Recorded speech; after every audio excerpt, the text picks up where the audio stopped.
Thank you for your interest in hosting a Carolina Region-sanctioned one-day tournament this season. We hope this informational webinar will answer your questions about hosting a tournament. We will explain the tournament assigning process and what is involved with administering a tournament from beginning to end. Let's get started. The Carolina region has several staff members that are here to help you with your event. Kevin Wendelbo is the executive director for the Carolina region. He oversees the administrative functions of the region and handles the pre-tournament entry process for clubs. Our tournament administrator is Wade Brents.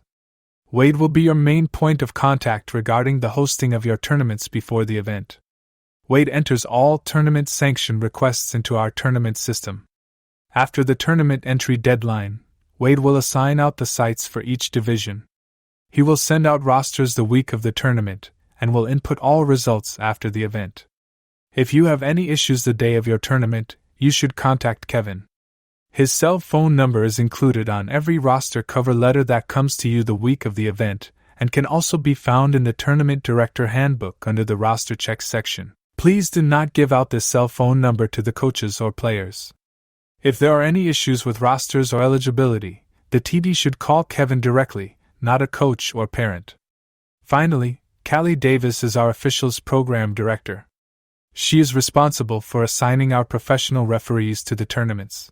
If you hosted a tournament with the Carolina region last season, we can let you know that there have been no changes to the tournament hosting experience. All timelines will remain the same, there are no changes to the spreadsheet used to administer the events, and we will still have age groups assigned to play on Saturday and Sundays so we can accommodate as many teams as possible on a given weekend. We will go over these processes in a future slide. Carolina region tournaments are hosted throughout the state in two realms, East and West. The realms are generally divided with an imaginary north-south line through Greensboro. Clubs that are along that imaginary line may register in either realm depending on their preference for where they want to travel for their tournament experience. We will continue to assign out teams to sites based on their placement in the Carolina region rankings in their age group and realm. We will review the assignment process in a later slide. The tournament entry deadline will be 2 weeks before the event. We can occasionally accept late entries, but based on how sites are assigned, it is not guaranteed. Let's go over how teams are assigned out to the tournament sites. All teams are ranked in our tournament system based on the results of their matches in previous tournaments. After the tournament entry deadline closes, we will begin the site assignment process. We will send teams to each site in 4-team pool increments. So, a 2-court site will be sent 8 teams ranked together in the standings. A 3-court site will be sent 12 teams ranked together. Some sites may have less than 8 or 12 teams depending on the total entries received by the deadline. In those cases, there may be a 3-team pool in the tournament. We'll go over the common pool formats in a later slide. Each site in an age group will be labeled as Site 1, Site 2, Site 3 and so on depending on how many entries we have. The final 2 weekends on our schedule are the regional championship weekends. The label for those assignments will be designated as Division 1, Division 2, and so on just to differentiate the regional championship tournaments from regular season and to convey the strength of the assigned teams a little better. You'll get a better idea of the site assignment process on the next slide. This slide will give you a pictorial representation of how the site assignment process works. In this example, we see the region has 35 teams in the 17 West age group. All teams that have submitted a tournament entry for this particular tournament by the entry deadline are shown in the list with a color. We have a 3-court site and 2 2-court sites available to host the tournament on this weekend. The assignment process begins by assigning the top 12 teams that entered by the deadline to Site 1 based on the rankings. Those teams are in red. The next 8 teams, in blue, are assigned to Site 2. Finally, the next 7 teams, in orange, are assigned to Site 3. For the first 2 sites, those teams will be put into 4-team pools. For Site 3, we'll have 1 4-team pool and 1 3-team pool. We'll go over those playing formats later. This representation also illustrates how a possible late entry would be handled. As Site 1 and Site 2 are full, late entries can't be accepted. So, if Team 6 or Teams 20 or 22 wanted to enter late, We could not accommodate them as they are higher ranked and can't be fit into a tournament relative to their rankings. However, if Team 28, 30, 33, 34, or 35 wanted to enter late, we could accept one late entry into Site 3 since those teams would be competitive with the teams already assigned to that site. Summing up the site assignment process, most tournaments will see all 4 team pools at their sites. This is the ideal playing format that will allow for a consistent experience for teams and allow TDs to better estimate how long the matches and overall tournament will be. Some sites will have 3 team pools depending on overall entries. The 3-team pool format is a double round-robin play schedule if it is paired with a 4-team pool. If we only have 5 or 6 teams left over to assign out to a site, we do have a 5-team and a 6-team tournament schedule. We will show those playing schedules on a future slide. The final 2 weekends of our schedule are reserved for regional championship events. We will host East-West Championships and Carolina Regional Championships on the March 22nd, 23rd, and April 5th, 6th weekends. The Carolina Regional Championships bring the top 4 teams in the rankings from the East and the top 4 teams from the West realms together to compete for the overall regional championships. We try to assign those sites towards the middle of the state.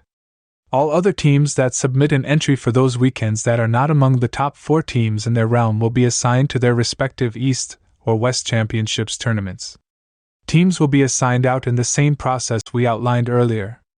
If you're interested in hosting a regional championship event, submit your request form for those weekends same as the regular season events. We already know we will need all the courts we can get on March 22nd and April 6th due to competing events, so please consider hosting on that date if you can. The Carolina region will provide the awards for all our regional championship events. Those will be shipped by our rewards vendor the week of the event. We do recognize an all-tournament team at the Carolina Regional Championship sites, and we recognize an MVP at all regional championship event sites. Instructions on how to identify those winners will be included with the pre-tournament instructions accompanying the rosters the week of the event. A few more comments on the tournament request and assignment process. Based on how sites are assigned, a TD cannot request a specific division or site that they think a particular team will be in, for example. Since we won't know where a particular team will be in the rankings until after the prior tournament's results are uploaded, we won't be able to guarantee a particular site in advance. The tournament sanction request form does have a place on it where the host can request to host a particular team or club.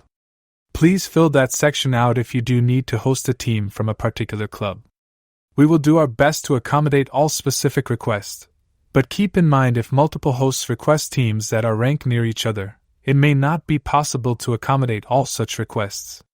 Hosts that mark they will accept any division have the best chance to be assigned a site. If there are conflicts in requests, we will reach out to the impacted hosts and try to reach a resolution so everyone can host.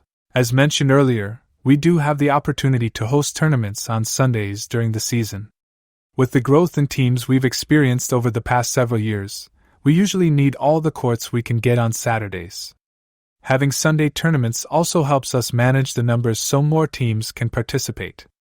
If you're interested in hosting on any available date on our schedule, including the regional championship weekends, please submit a request form.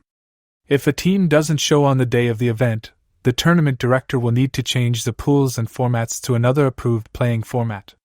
We have a master spreadsheet that all hosts are sent to aid in the administration of your event. We'll go over the spreadsheet later in this webinar.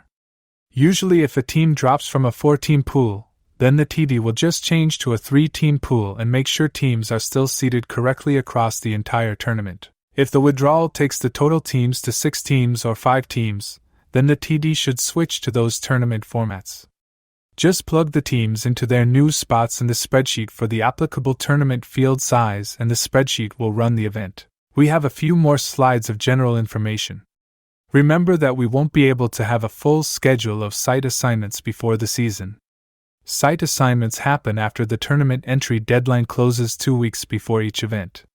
This is so we can upload results from the prior event ahead of the assignments and have updated rankings for each event. We do have an Excel spreadsheet that we will show later in the presentation that will run your tournament format. All tournament hosts should have a laptop or desktop on site that can run the latest Excel spreadsheets. We also ask that you send in the results spreadsheet as soon after the event as you can. We absolutely need the results by 9 a.m. on the Monday following your event so we can upload and have updated rankings before we assign out the next event. Thank you in advance for getting your results in. All tournament hosts are required to check over the rosters verified by the coaches at the coaches' meeting before the competition begins. Hosts will receive the rosters from our office on either Wednesday or Thursday before the tournament. We are able to import roster information directly into our tournament system, so that has cut down on incorrect rosters being sent out before the event. Importing the rosters from the USAV system tied to a specific team code means those errors are reduced. However, we do ask that you review the team rosters with the pools on the tournament system to make sure you have received all the rosters. Contact Wade in the office if you are missing anything before the event. On the day of the event, hand out the rosters to each coach and ask them to confirm the uniform numbers on the roster or write in the uniform numbers if they are not on there. Some club directors enter in uniform numbers in the USAV system and some do not. They should cross off any players and coaches not in attendance. Note that you may see some teams at the 12 and under age groups, or younger, with waived boys on the roster up to a maximum of 2 boys. This is allowed for our one-day tournaments and is in place to promote the growth of the boys' game. There are no restrictions on those teams. They may advance to playoffs. Teams may only add a player or coach by using a club player movement form. It wouldn't hurt for you as a host to have some copies of this form on hand in case a team needs it. This form is available on our documents page. Teams are limited to only 2 player additions through the club movement policy. They may add as many coaches from the same club to their roster up to the limit of 5 total staff on the roster. Any coaches added need to have already cleared the USAV background screen and completed the Safe Sport and Impact courses to be eligible to coach. Anytime someone writes in a player or coach, please check the details and make sure a club movement form is included. We now have a feature through our tournament system to check a player or coach's eligibility status. If a team writes in a player or coach to the roster and attaches the club movement form, we are asking TDs to check their status.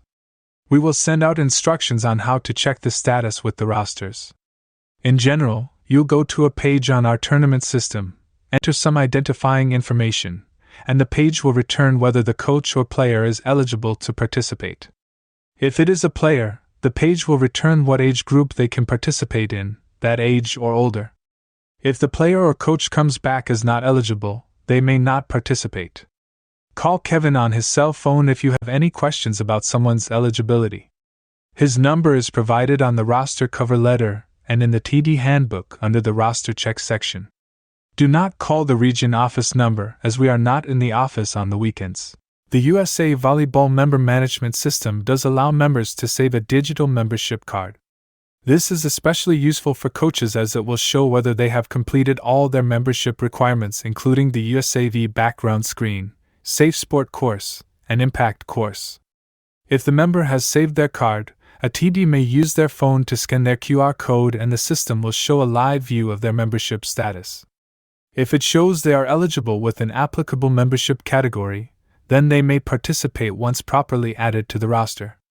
All participants must be on a roster in order to be able to participate in a match. The Carolina region does allow tournament hosts to charge an admission fee to certain spectators attending your event. The host may keep 100% of the admission fees collected.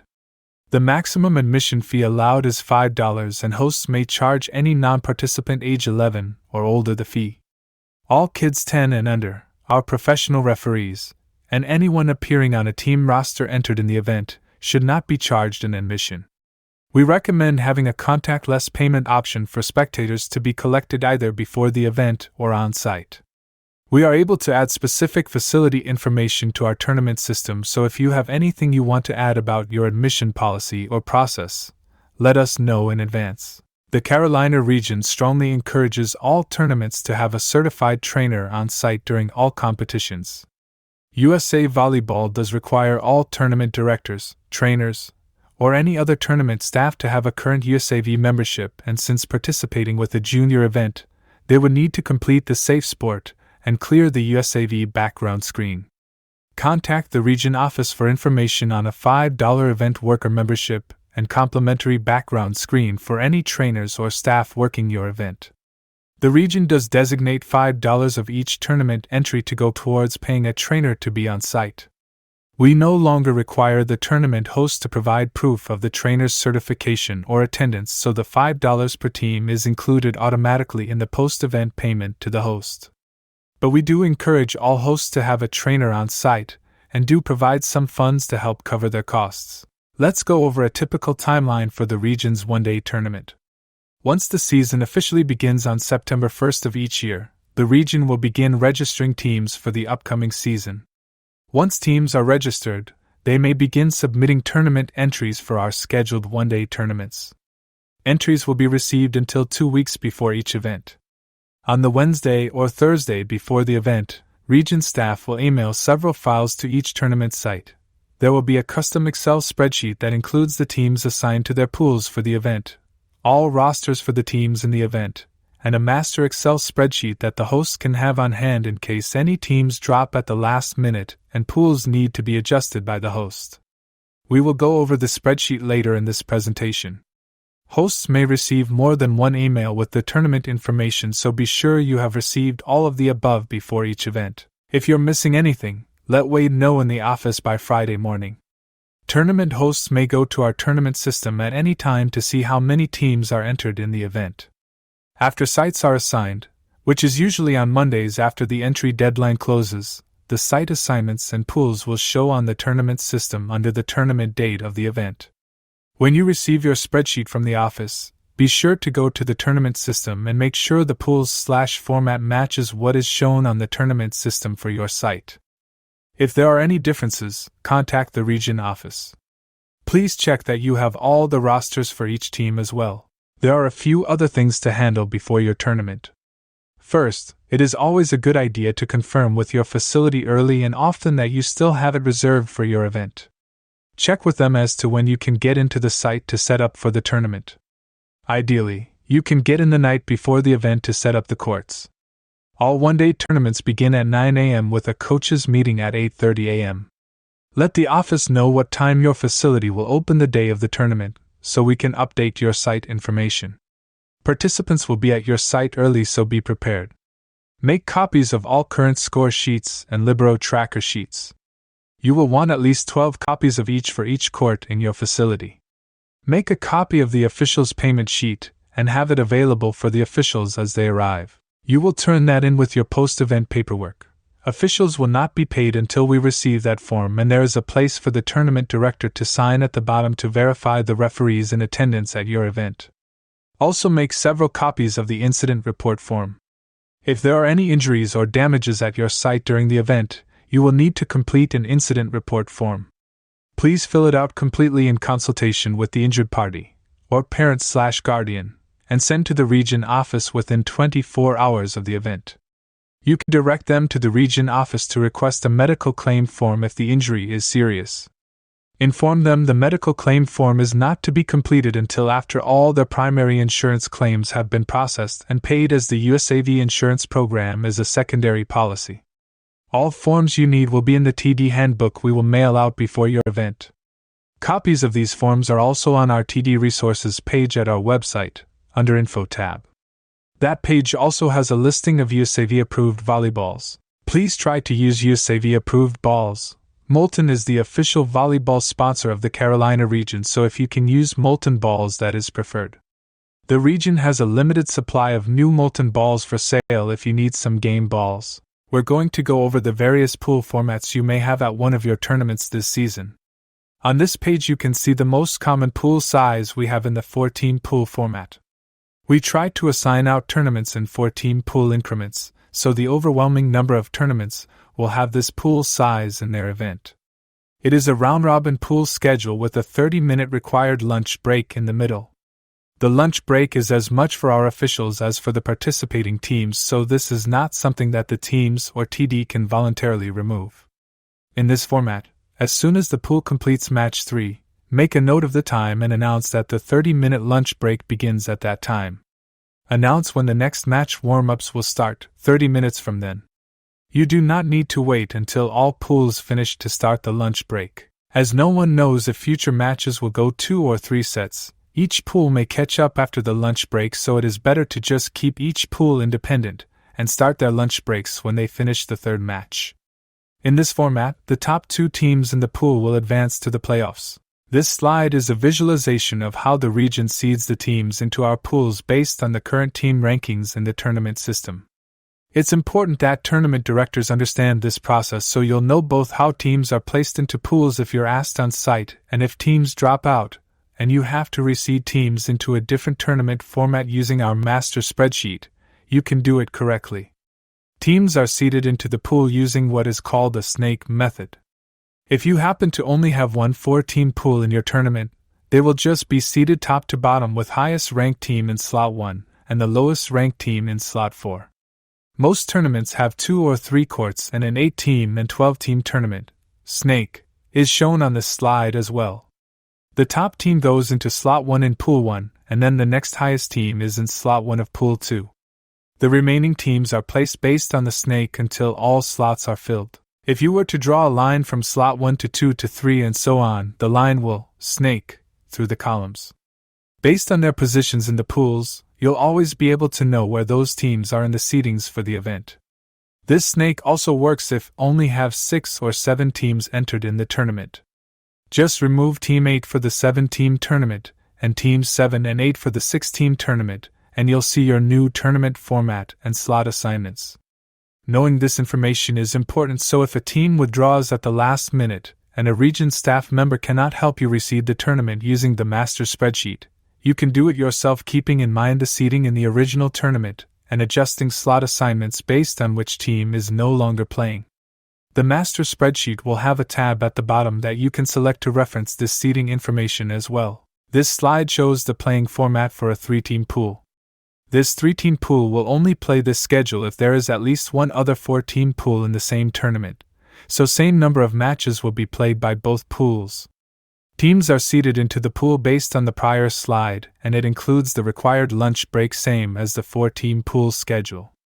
The top 2 teams will come out of this pool schedule to advance to the playoffs. There may be a few times a season where only 5 teams are left over to be assigned to a site, or if a team withdraws from a 6-team tournament.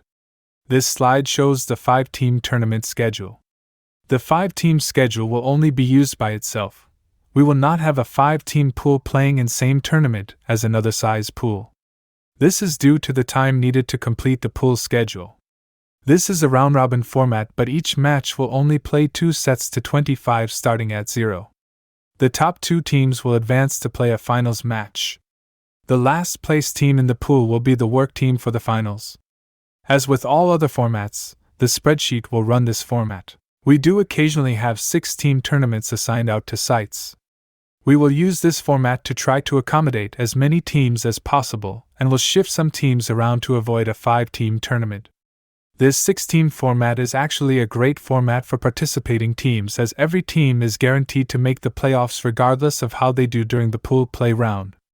Teams will play round-robin match play format, and then the spreadsheet will seed all 6 teams into the playoffs. This format also runs quicker than the normal 4-team pool formats, so the teams and tournament hosts will complete their day quicker. For most tournament formats, the top 2 finishers in each pool based on their overall match record will advance to the playoffs. There will not be any tiebreaker sets used to break ties and match records. If only 2 teams are tied based on match record, the head-to-head matchup between the 2 teams during pool play will break the tie. If more than 2 teams are tied to advance to playoffs, the spreadsheet will compare the set record and then overall point differential to break the tie. If there are ties at any of those levels between 2 teams, then the head-to-head match results between those 2 remaining teams will break the tie. The spreadsheet is programmed to handle all these calculations automatically, so TDs just need to be aware of the overall tie-breaking process so they can communicate it to participating teams if there are questions. The tie-breaking process is also explained in the TD handbook. Once teams are identified for the playoffs, the spreadsheet will seed teams into the playoffs based on the following criteria. All first-place teams will be seeded above the second-place finishers. Teams will then be seeded based on their match, set, and point differential totals. The TD may still make some manual adjustments to the seeds for 6-team playoff formats, as the spreadsheet is not able to separate teams from the same pool playing each other in the first round. TDs should look at the seeds, and if teams from the same pool are playing each other in the quarterfinals, the TD may adjust the 4, 5, and 6 seeds manually to replace that matchup. We will show you later in the spreadsheet example how to make that adjustment. If there are undefeated teams coming out of pool play into playoffs, and that means no match or set losses, then the region has established how to seed multiple undefeated teams into the playoffs to avoid confusion. Per the pool seeding snake we went over earlier, the overall number 1 ranked team in the tournament goes into Pool 1, the next highest ranked team goes into Pool 2, and if we have 3 pools, the third ranked team is in Pool 3.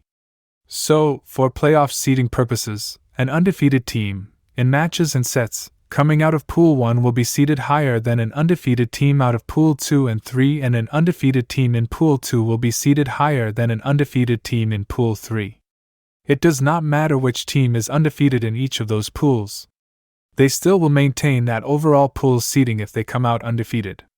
The spreadsheet should handle this automatically as well, so this is again just for TD information in case there are questions. This slide is just a visual representation of what was discussed on the previous slide. It shows the snake seeding into the initial pools from earlier. The playoff seeding ranking is in white. So, for the 2-pool tournament, an undefeated team in Pool 1 will be seeded higher than any undefeated team in Pool 2. For the 3-pool tournament, any undefeated team in Pool 1 will be seeded higher than any undefeated team in Pools 2 and 3. Again, undefeated means no match or set losses, and it does not matter if one pool has 3 teams and other pools have 4 teams, so one pool may play more sets than other pools. That is the reason this seeding procedure is in place, as occasionally different pools play different number of sets, so we needed a way to evaluate the 2 pools. If a team has a set loss, then they are not undefeated and are seeded using the normal criteria of match 1 loss percentage, set 1 loss percentage, and point differential. Now let's go over the various playoff formats you may have. If you have 3 pools in your tournament, or have only 6 teams total in your tournament, for example, 2 3-team pools only, then you will be running a 6-team playoff format. To begin with, all playoff matches should have our professional referees on the stand as our one. The only exception is if we only have one referee on site and both matches of the playoff round can't be covered by a professional referee. In that case, the player ref will be on the stand with the professional referee monitoring both courts. The top 2 seeds will have a bye into the semifinals, and they will be the work teams for the quarterfinal matches. The losing team in the quarterfinals will stay and work the semifinal matches. For the finals, the TD will decide which losing semifinal team will stay to work the finals. The 2 most popular methods to determine this is either the closest team to the facility stays, since the other team has further to travel back home, or the team that finished their semifinal match last will stay. This allows the earlier finisher to just pack up and go, especially if one match ends in 2 sets and the other goes 3 sets. The TD should announce to all playoff teams what method they will use before the playoffs begin. You should also remind all coaches whether in playoffs or not to check out with you before leaving, so no one leaves if they have additional matches to either play or work. For most 2-pool tournaments, the playoffs will have the top 2 teams from each pool advancing and playing a semi-final and finals round. Professional officials will be on the stand for all playoff matches. The last place finisher for each pool will be the work team for the semi-final round. As with the 6-team playoff format, the TD will decide and announce a method for determining the work team for the finals between the losing teams of the semi-finals round. We will be going over the spreadsheet shortly, but just some comments about the most common errors we see when receiving the results file after the events. First, make sure you have a match score for each row of the pool play and playoff rounds. You should see the correct winning team and losing team in their respective columns. Also, make sure you put the scores of the finals match in before saving. A lot of times the TD is so rushed to finish up, tear down the courts, and clean up, that they forget to enter in that final match score before saving the file. Another common error is the wrong team winning the match. Keep track of the correct way to enter scores in the spreadsheet. The winning team's score does not always go in first. It is based on how the teams are listed in the pool and schedule. The spreadsheet will show you the winning and losing teams after you enter the scores, so if it lists it incorrectly, go back and switch the scores. We will show you this shortly. Also, do not put in any extra characters in a cell. Even hitting the spacebar while in a cell will be recorded, and that will cause us an error later when we upload the results. Finally, if a team drops and you have to rebuild the pools using the master spreadsheet, please type the exact team name as in the original file, or found on our tournament system, as our upload process will need to have an exact match on team names, or it will kick back an error. Once your tournament has completed and you have reviewed the spreadsheet to make sure all matches are on there, and the ending time is completed, please save and email the file to trinadmin@carolinaregion.org. Please send the file to us no later than 9 a.m. on the Monday morning after your event. We start uploading all the results at that time. We are not able to assign out the next tournament for those age groups until all results are in, so it is critical for hosts to send us the results by Monday morning. After the results file is sent in, we just need all the completed score sheets, signed rosters, and the officials' payment forms sent to our office within 2 weeks of your event. If you are able, please fax or scan/email the official pay report on Monday so we can get our officials paid promptly. You may also scan/email all the score sheets and rosters if you want, and email that to us. If you email us the rosters and score sheets, you do not need to mail or send us hard copies. That will complete your reporting requirements. We do ask that you not fax the rosters or score sheets due to the total volume of paper that would require. If every host faxed in their score sheets and rosters, we would run out of paper and ink very quickly. Please scan/email or mail them in. If you scan/email them in, please keep the originals on hand for the remainder of the season in case there is any issue with reading the file. Once the season has been completed, you may recycle any forms you're holding from past events. There are a few other things you may need to send or report to us after your event. If any teams violate region policies while at your event, there is a form in the handbook to report those to us. Things like leaving the tournament without serving as a playoff work team, not showing up the day of the tournament without notifying you, or code of conduct violations will go on that form. We also have a separate behavior violation form if you have to remove a spectator or participant from the facility due to misbehavior. If you have any injuries during the event, please complete the insurance incident report form and send in after the event. Finally, if you witness or have reports of any inappropriate behavior by our professional officials, please let us know so we can address it. We will pay our tournament hosts within 1 or 2 days of receiving all your post-tournament reports, specifically the results file, score sheets, rosters, officials' pay report, and any other reports we went over on the previous slide. All those documents are due within 2 weeks of the event, but of course, the sooner you get those in, the quicker we can send your post-event proceeds. We pay our hosts with either a check or ACH direct payment. The ACH payment process will allow you to receive your funds directly in your bank account within 1 to 2 business days of processing. Our tournament system will email you a report breaking down the payment. If you're interested in receiving direct ACH payments, complete the direct pay form and send in to us. If you have received those payments in past seasons and your bank account information has not changed, you do not need to send us another form this season. For new hosts, we also need a complete W-9 form with your taxpayer ID number, as all hosts will receive a 1099 at end of the year for tax reporting purposes. Okay, let's go over the Carolina Region Custom Tournament Administration spreadsheet. You will be sent a spreadsheet for just your tournament, and also a master spreadsheet to use in case a team drops out and you need to make changes. This is what the master spreadsheet looks like. You will see tabs along the bottom of the screen. The Instructions tab lets you know how to make a copy of one of the tournament tabs, so you don't mess up the master file. We'll also go over that in a second. The General Info tab discusses the match format and other general information about our tournaments. The 4-team pool instructions shows you the 4, 8, and 12-team tournament seedings we went over earlier in the webinar. Next, we have administration spreadsheets for all possible tournaments. Depending on entries and team withdrawals, a tournament may be run as a 3-team tournament all the way up to a 12-team tournament. Selecting each tab will show you that spreadsheet. Note that you would not use the 12-team spreadsheet if you have a withdrawal. You must come back to the master and grab the 11-team spreadsheet, adjust the pool's seedings using the prior pool placements and the snake seeding process we went over earlier, and enter the teams and their applicable pools in the 11-team spreadsheet. You would need to do the same thing for any tournament format that has a team withdrawal. You must come back and select the applicable tournament format for the number of teams you have. Now, we will go over an 8-team and 12-team tournament as our examples so you can see it in action. If you need to pull out a spreadsheet from the master, click the tab you want. We will use the 8-team tab, and right-click to see the menu. Select Move or Copy. Check the Create a Copy box and then select New Book and drop down as where to save it.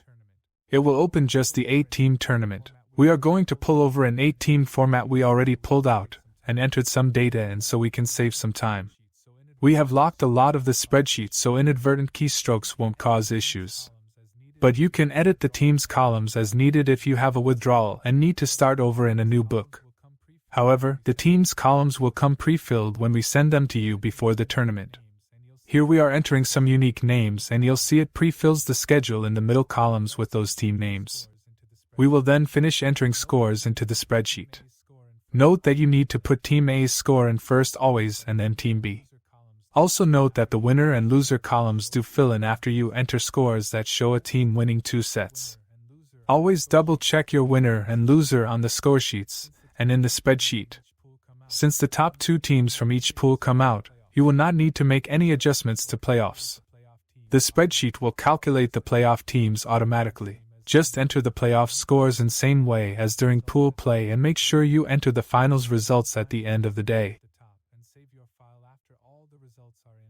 Enter the ending time for the tournament at the top and save your file after all the results are in and email it to Wade by 9 a.m. on Monday morning.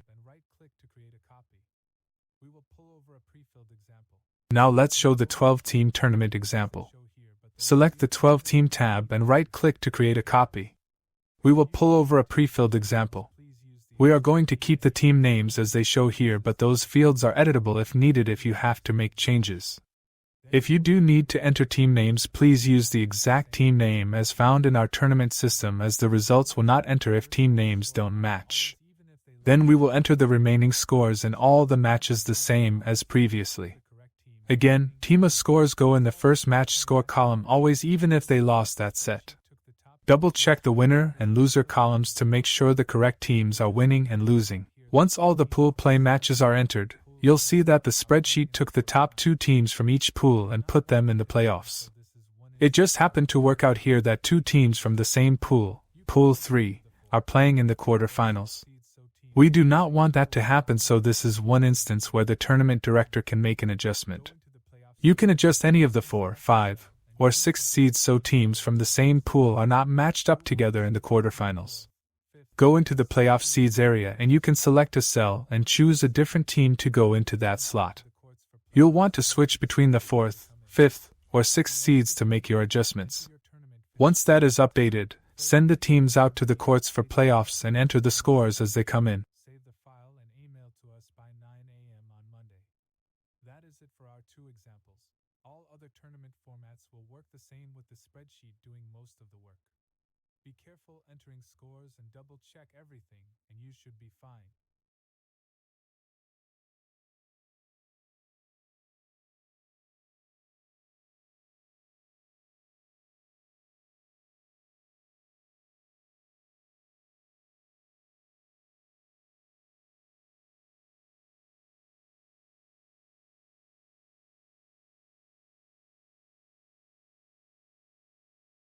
At the end of the tournament, enter your tournament finish time at the top, fill in any other headings needed. They do come pre-filled when we send it to you. Save the file and email to us by 9 a.m. on Monday. That is it for our 2 examples. All other tournament formats will work the same with the spreadsheet doing most of the work. Be careful entering scores and double check everything, and you should be fine. The Carolina region has been very fortunate over the years in that we have had very few misbehavior issues at our events.